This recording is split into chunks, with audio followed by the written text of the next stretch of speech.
Hi అండి, welcome back to our channel. నోటికి ఏమి తినబుద్ధి కానప్పుడు లేదా టైం లేనప్పుడు కారంగా ఏమైనా తినాలనిపిస్తే ఇలా అప్పటికప్పుడు చేసుకునే కొత్తిమీర కోడిగుడ్డు కారాన్ని ఒక్కసారి ట్రై చేయండి. తిన్నా కొద్ది తినాలనిపిస్తుంది. ఇది చేయడం కోసం ప్యాన్లోకి ఆయిల్ తీసుకొని ఆయిల్లో జీలకర్ర, సన్నగా తరిగిన పచ్చిమిర్చి, సన్నగా తరిగిన ఉల్లిపాయలు వేసుకోవాలి. ఈ ఉల్లిపాయలు అనేవి బాగా ఫ్రై అవ్వాలండి. ఇందులోనే కరివేపాకు రెమ్మలు కూడా వేసుకొని ఒకసారి అంతా బాగా కలుపుకొని వీటిని ఫ్రై అవ్వనివ్వాలి.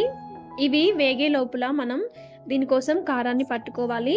కారం కోసం ఇక్కడ 1.5 టేబుల్ స్పూన్ వరకు నేను ఇక్కడ కాశ్మీరీ చిల్లీ కారం వాడానండి. ఇందులోనే వెల్లుల్లి, పిడికెడు కొత్తిమీర కాడలతో సహా వేసుకోండి. జీలకర్ర, ధనియాలు కూడా వేసుకోండి. ఇందులోనే రుచికి సరిపడినంత సాల్ట్ కూడా వేసుకొని ఇలా కోర్సుగా మిక్సీకి వేసుకోవాలండి.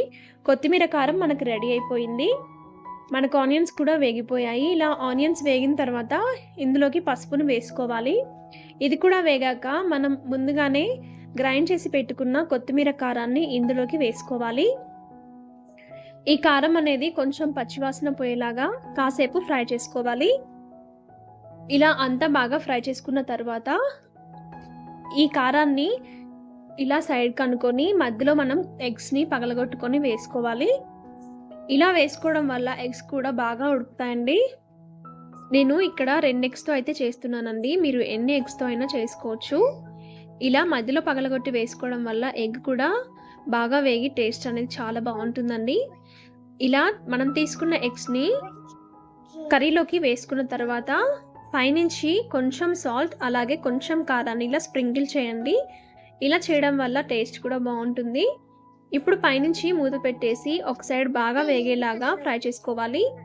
ఒక సైడ్ బాగా వేగిన తర్వాత మరో సైడ్ ఇలా తిప్పుకోండి. ఇలా ఎగ్ 2 వైపులా వేగిన తర్వాత కారంలోకి బాగా కలిసేలాగా కలుపుకోండి. ఈ ఎగ్ని ఇలానే ఉంచుకోవచ్చు అండి, లేదంటే చిన్న చిన్న ముక్కలుగానైనా కట్ చేసుకోవచ్చు. అంతేనండి, ఎంతో టేస్టీగా స్పైసీగా ఉండే కొత్తిమీర కోడిగుడ్డు కారం రెడీ. చాలా అంటే చాలా రుచిగా ఉంటుందండి. తిన్నా కొద్దీ ఇంకా తినాలనిపిస్తుంది. నోటికి ఏమి తినబుద్ధి కానప్పుడు, టైం లేనప్పుడు ఈ విధంగా చేసుకొని హ్యాపీగా తినేసేయండి. రెసిపీ నచ్చితే లైక్ చేయండి, మీ ఫ్రెండ్స్ అండ్ ఫ్యామిలీతో షేర్ చేయండి. ఇలాంటి మరిన్ని రెసిపీస్ కోసం మన ఛానల్ని సబ్స్క్రైబ్ చేసుకోవడం మాత్రం మర్చిపోకండి. Thank you.